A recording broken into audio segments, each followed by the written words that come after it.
Chapter 34. Friend. Though very happy in the social atmosphere about her, and very busy with the daily work that earned her bread and made it sweeter for the effort, Jo still found time for literary labors. The purpose which now took possession of her was a natural one to a poor and ambitious girl, but the means she took to gain her end were not the best. She saw that money conferred power, money and power, therefore, she resolved to have, not to be used for herself alone, but for those whom she loved more than life. The dream of filling home with comforts, giving Beth everything she wanted, from strawberries in winter to an organ in her bedroom, going abroad herself, and always having more than enough, so that she might indulge in the luxury of charity, had been for years Jo's most cherished castle in the air. The prize story experience had seemed to open a way which might, after long traveling in much uphill work, lead to this delightful chateau en Spain. But the novel disaster quenched her courage for a time, for public opinion is a giant which has frightened stouter-hearted Jacks on bigger beanstalks than hers. Like that immortal hero, she reposed a while after the first attempt, which resulted in a tumble and the least lovely of the giant's treasures, if I remember rightly. But the up again and take another spirit was as strong in Jo as in Jack, so she scrambled up on the shady side this time and got more booty, but nearly left behind her what was far more precious than the money bags. She took to writing sensation stories, for in those dark ages, even all-perfect America read rubbish. She told no one, but concocted a thrilling tale, and boldly carried it herself to Mr. Dashwood, editor of the Weekly Volcano. She had never read Sartor Resartus, but she had a womanly instinct that clothes possess an influence more powerful over many than the worth of character or the magic of manners. So she dressed herself in her best, and trying to persuade herself that she was neither excited nor nervous, bravely climbed 2 pairs of dark and dirty stairs to find herself in a disorderly room, a cloud of cigar smoke, and the presence of 3 gentlemen, sitting with their heels rather higher than their hats, which articles of dress none of them took the trouble to remove on her appearance. Somewhat daunted by this reception, Jo hesitated on the threshold, murmuring in much embarrassment, "Excuse me, I was looking for the Weekly Volcano office. I wished to see Mr. Dashwood." Down went the highest pair of heels, up rose the smokiest gentleman, and carefully cherishing his cigar between his fingers, he advanced with a nod and a countenance expressive of nothing but sleep. Feeling that she must get through the matter somehow, Jo produced her manuscript and, blushing redder and redder with each sentence, blundered out fragments of the little speech carefully prepared for the occasion. "A friend of mine desired me to offer a story just as an experiment, would like your opinion, be glad to write more if this suits." While she blushed and blundered, Mr. Dashwood had taken the manuscript, and was turning over the leaves with a pair of rather dirty fingers, and casting critical glances up and down the neat pages. Not a first attempt, I take it, observing that the pages were numbered, covered only on one side, and not tied up with a ribbon, sure sign of a novice. "No, sir. She has had some experience, and got a prize for a tale in the Blarney Stone Banner." "Oh, did she?" And Mr. Dashwood gave Jo a quick look, which seemed to take note of everything she had on, from the bow in her bonnet to the buttons on her boots. "Well, you can leave it, if you like. We've more of this sort of thing on hand than we know what to do with at present, but I'll run my eye over it, and give you an answer next week." Now, Jo did not like to leave it, for Mr. Dashwood didn't suit her at all, but, under the circumstances, there was nothing for her to do but bow and walk away, looking particularly tall and dignified, as she was apt to do when nettled or abashed. Just then she was both, for it was perfectly evident from the knowing glances exchanged among the gentlemen that her little fiction of my friend was considered a good joke, and a laugh, produced by some inaudible remark of the editor, as he closed the door, completed her discomfiture. Half resolving never to return, she went home, and worked off her irritation by stitching pinafores vigorously, and in an hour or 2 was cool enough to laugh over the scene and long for next week. When she went again, Mr. Dashwood was alone, whereat she rejoiced. Mr. Dashwood was much wider awake than before, which was agreeable, and Mr. Dashwood was not too deeply absorbed in a cigar to remember his manners, so the second interview was much more comfortable than the first. "We'll take this, editors never say I, if you don't object to a few alterations. It's too long, but omitting the passages I've marked will make it just the right length," he said, in a businesslike tone. Jo hardly knew her own MS again, so crumpled and underscored were its pages and paragraphs, but feeling as a tender parent might on being asked to cut off her baby's legs in order that it might fit into a new cradle, she looked at the marked passages and was surprised to find that all the moral reflections, which she had carefully put in as ballast for much romance, had been stricken out. "But, sir, I thought every story should have some sort of a moral, so I took care to have a few of my sinners repent." Mr. Dashwood's editorial gravity relaxed into a smile, for Jo had forgotten her friend, and spoken as only an author could. "People want to be amused, not preached at, you know. Morals don't sell nowadays." Which was not quite a correct statement, by the way. "You think it would do with these alterations, then?" "Yes, it's a new plot, and pretty well worked up, language good, and so on," was Mr. Dashwood's affable reply. "What compensation," began Jo, not exactly knowing how to express herself. "Oh, yes, well, we give from 25 to 30 for things of this sort." "Pay when it comes out," returned Mr. Dashwood, as if that point had escaped him. Such trifles do escape the editorial mind, it is said.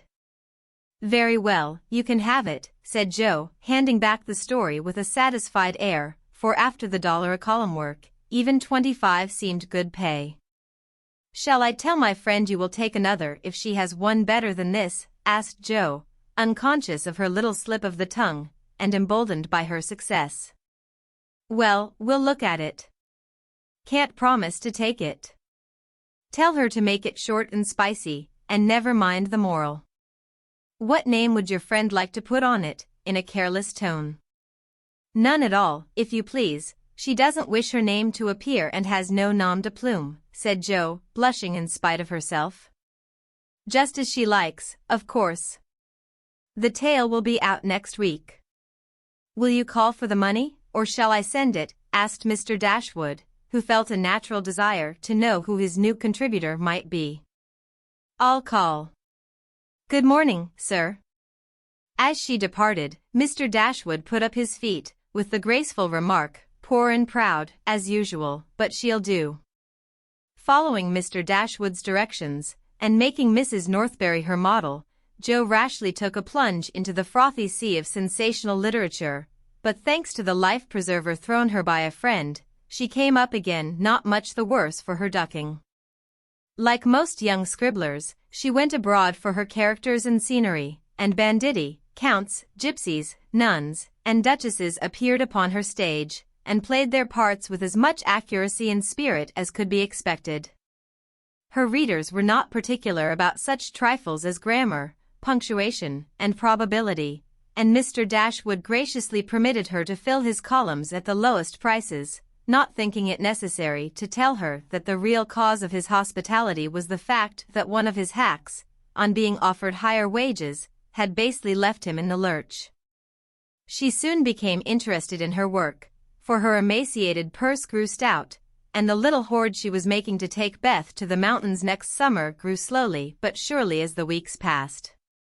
One thing disturbed her satisfaction, and that was that she did not tell them at home. She had a feeling that father and mother would not approve, and preferred to have her own way first, and beg pardon afterward. It was easy to keep her secret, for no name appeared with her stories. Mr. Dashwood had of course found it out very soon, but promised to be dumb, and for a wonder kept his word.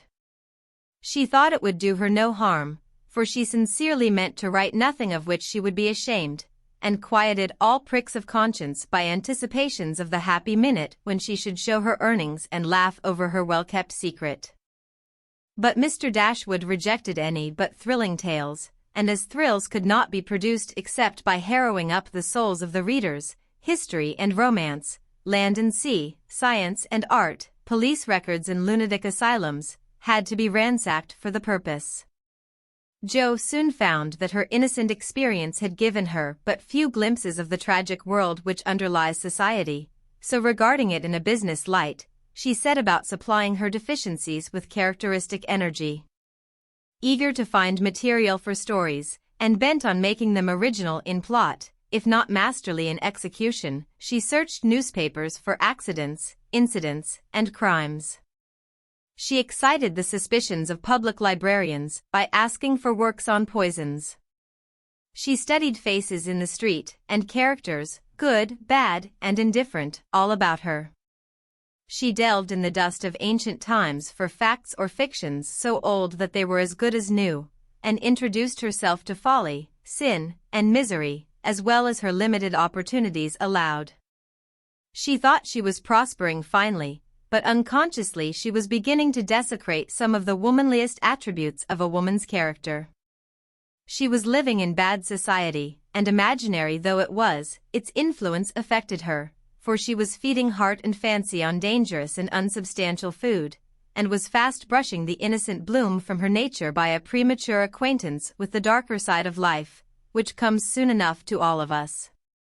She was beginning to feel rather than see this, for much describing of other people's passions and feelings set her to studying and speculating about her own, a morbid amusement in which healthy young minds do not voluntarily indulge. Wrongdoing always brings its own punishment, and when Jo most needed hers, she got it. I don't know whether the study of Shakespeare helped her to read character, or the natural instinct of a woman for what was honest, brave, and strong, but while endowing her imaginary heroes with every perfection under the sun, Jo was discovering a live hero, who interested her in spite of many human imperfections. Mr. Bear, in one of their conversations, had advised her to study simple, true, and lovely characters, wherever she found them, as good training for a writer.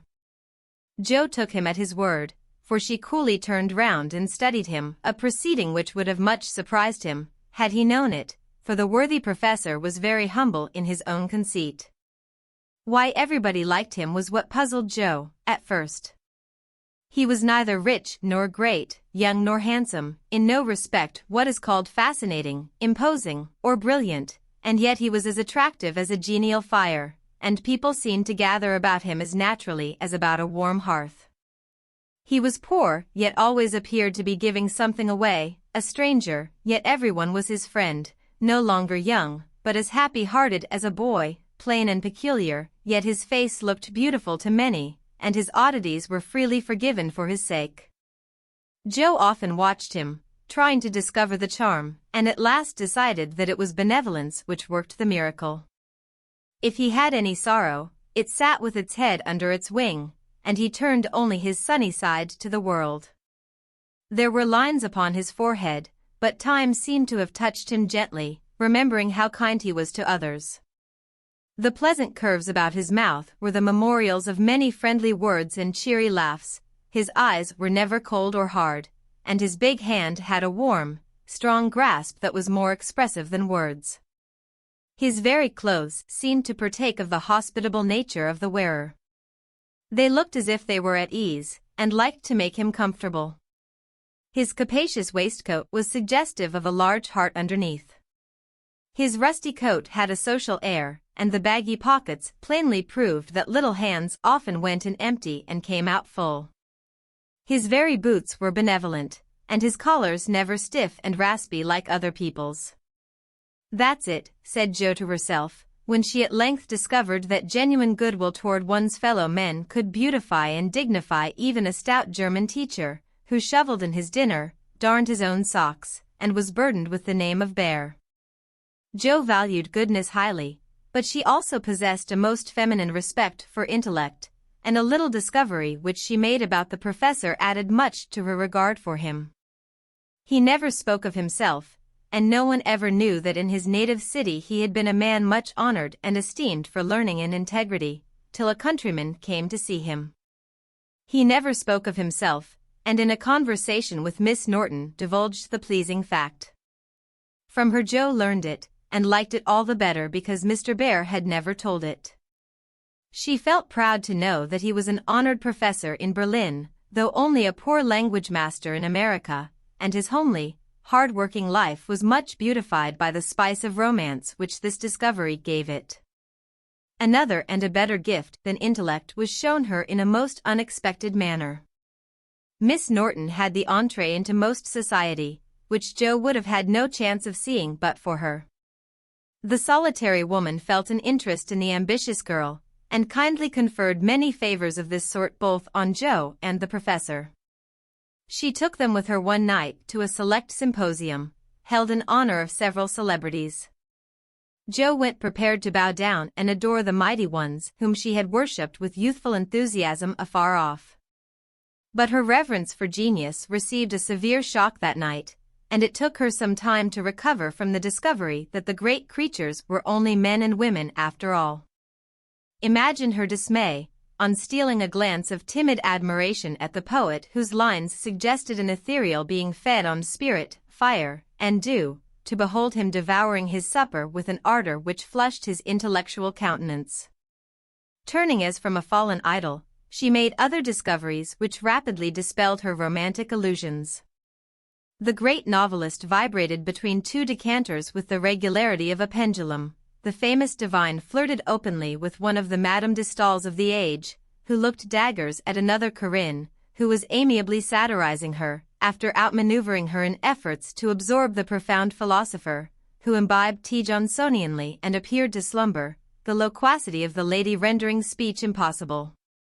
The scientific celebrities, forgetting their mollusks and glacial periods, gossiped about art, while devoting themselves to oysters and ices with characteristic energy. The young musician, who was charming the city like a second Orpheus, talked horses, and the specimen of the British nobility present happened to be the most ordinary man of the party. Before the evening was half over, Jo felt so completely disillusioned that she sat down in a corner to recover herself. Mr. Bear soon joined her, looking rather out of his element, and presently several of the philosophers, each mounted on his hobby, came ambling up to hold an intellectual tournament in the recess. The conversations were miles beyond Jo's comprehension, but she enjoyed it, though Kant and Hegel were unknown gods, the subjective and objective unintelligible terms, and the only thing evolved from her inner consciousness was a bad headache after it was all over. It dawned upon her gradually that the world was being picked to pieces, and put together on new and, according to the talkers, on infinitely better principles than before, that religion was in a fair way to be reasoned into nothingness, and intellect was to be the only God.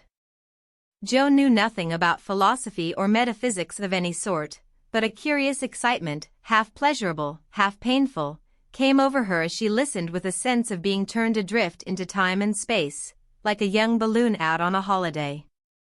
She looked round to see how the professor liked it, and found him looking at her with the grimmest expression she had ever seen him wear.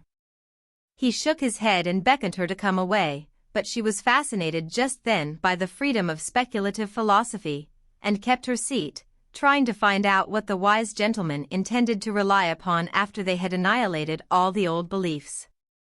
Now, Mr. Bear was a diffident man and slow to offer his own opinions, not because they were unsettled, but too sincere and earnest to be lightly spoken. As he glanced from Jo to several other young people, attracted by the brilliancy of the philosophic pyrotechnics, he knit his brows and longed to speak, fearing that some inflammable young soul would be led astray by the rockets, to find when the display was over that they had only an empty stick or a scorched hand. He bore it as long as he could, but when he was appealed to for an opinion, he blazed up with honest indignation and defended religion with all the eloquence of truth, an eloquence which made his broken English musical and his plain face beautiful. He had a hard fight, for the wise men argued well, but he didn't know when he was beaten and stood to his colors like a man. Somehow, as he talked, the world got right again to Jo. The old beliefs that had lasted so long seemed better than the new. God was not a blind force, and immortality was not a pretty fable, but a blessed fact. She felt as if she had solid ground under her feet again, and when Mr. Bear paused, out-talked but not one whit convinced, Jo wanted to clap her hands and thank him. She did neither, but she remembered the scene and gave the professor her heartiest respect, for she knew it cost him an effort to speak out then and there, because his conscience would not let him be silent. She began to see that character is a better possession than money, rank, intellect, or beauty, and to feel that if greatness is what a wise man has defined it to be, truth, reverence, and goodwill, then her friend Friedrich Bär was not only good but great. This belief strengthened daily. She valued his esteem, she coveted his respect, she wanted to be worthy of his friendship, and just when the wish was sincerest, she came near to losing everything. It all grew out of a cocked hat, for one evening the professor came in to give Joe her lesson with a paper soldier cap on his head, which Tina had put there and he had forgotten to take off. It's evident he doesn't look in his glass before coming down, thought Joe, with a smile, as he said "Good evening" and sat soberly down, quite unconscious of the ludicrous contrast between his subject and his headgear, for he was going to read her The Death of Wallenstein. She said nothing at first, for she liked to hear him laugh out his big, hearty laugh when anything funny happened, so she left him to discover it for himself, and presently forgot all about it, for to hear a German read Schiller is rather an absorbing occupation. After the reading came the lesson, which was a lively one, for Joe was in a gay mood that night, and the cocked hat kept her eyes dancing with merriment. The professor didn't know what to make of her, and stopped at last to ask with an air of mild surprise that was irresistible. "Mies Marsh, for what do you laugh in your master's face? Have you no respect for me, that you go on so bad?" "How can I be respectful, sir, when you forget to take your hat off?" said Joe.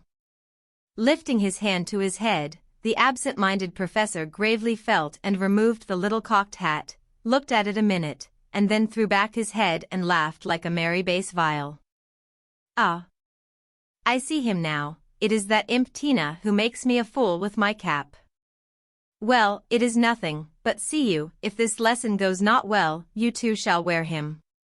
But the lesson did not go at all for a few minutes because Mr. Bär caught sight of a picture on the hat, and unfolding it, said with great disgust, "I wish these papers did not come in the house. They are not for children to see, nor young people to read. It is not well, and I have no patience with those who make this harm." Joe glanced at the sheet and saw a pleasing illustration composed of a lunatic, a corpse, a villain, and a viper. She did not like it, but the impulse that made her turn it over was not one of displeasure but fear, because for a minute she fancied the paper was the volcano. It was not, however, and her panic subsided as she remembered that even if it had been and one of her own tales in it, there would have been no name to betray her. She had betrayed herself, however, by a look and a blush, for though an absent man, the professor saw a good deal more than people fancied. He knew that Joe wrote, and had met her down among the newspaper offices more than once, but as she never spoke of it, he asked no questions in spite of a strong desire to see her work. Now it occurred to him that she was doing what she was ashamed to own, and it troubled him. He did not say to himself, "It is none of my business. I've no right to say anything," as many people would have done. He only remembered that she was young and poor, a girl far away from mother's love and father's care, and he was moved to help her with an impulse as quick and natural as that which would prompt him to put out his hand to save a baby from a puddle. All this flashed through his mind in a minute, but not a trace of it appeared in his face, and by the time the paper was turned, and Joe's needle threaded, he was ready to say quite naturally, but very gravely, "Yes, you are right to put it from you. I do not think that good young girls should see such things. They are made pleasant to some, but I would more rather give my boys gunpowder to play with than this bad trash. All may not be bad, only silly, you know, and if there is a demand for it, I don't see any harm in supplying it. Many very respectable people make an honest living out of what are called sensation stories," said Joe, scratching gathers so energetically that a row of little slits followed her pin. "There is a demand for whiskey, but I think you and I do not care to sell it. If the respectable people knew what harm they did, they would not feel that the living was honest. They have no right to put poison in the sugar plum, and let the small ones eat it. No, they should think a little and sweep mud in the street before they do this thing. Mr. Bear spoke warmly and walked to the fire, crumpling the paper in his hands. Jo sat still, looking as if the fire had come to her, for her cheeks burned long after the cocked hat had turned to smoke and gone harmlessly up the chimney. I should like much to send all the rest after him, muttered the professor, coming back with a relieved air. Jo thought what a blaze her pile of papers upstairs would make, and her hard-earned money lay rather heavily on her conscience at that minute. Then she thought consolingly to herself, mine are not like that, they are only silly, never bad, so I won't be worried, and taking up her book, she said, with a studious face, shall we go on, sir? I'll be very good and proper now. I shall hope so, was all he said, but he meant more than she imagined, and the grave, kind look he gave her made her feel as if the words weekly volcano were printed in large type on her forehead. As soon as she went to her room, she got out her papers, and carefully reread every one of her stories. Being a little short-sighted, Mr. Bear sometimes used eyeglasses, and Jo had tried them once, smiling to see how they magnified the fine print of her book. Now she seemed to have on the professor's mental or moral spectacles also, for the faults of these poor stories glared at her dreadfully and filled her with dismay. They are trash, and will soon be worse trash if I go on, for each is more sensational than the last. I've gone blindly on, hurting myself and other people, for the sake of money. I know it's so, for I can't read this stuff in sober earnest without being horribly ashamed of it, and what should I do if they were seen at home or Mr. Bear got hold of them? Jo turned hot at the bare idea, and stuffed the whole bundle into her stove, nearly setting the chimney afire with the blaze. Yes, that's the best place for such inflammable nonsense. I'd better burn the house down, I suppose, than let other people blow themselves up with my gunpowder, she thought as she watched the demon of the Jura whisk away, a little black cinder with fiery eyes. But when nothing remained of all her 3 months' work except a heap of ashes and the money in her lap, Jo looked sober, as she sat on the floor, wondering what she ought to do about her wages. I think I haven't done much harm yet, and may keep this to pay for my time, she said, after a long meditation, adding impatiently, I almost wish I hadn't any conscience, it's so inconvenient. If I didn't care about doing right, and didn't feel uncomfortable when doing wrong, I should get on capitally.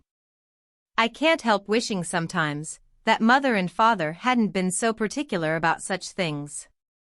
Ah, Jo, instead of wishing that, thank God that father and mother were particular, and pity from your heart those who have no such guardians to hedge them round with principles which may seem like prison walls to impatient youth, but which will prove sure foundations to build character upon in womanhood.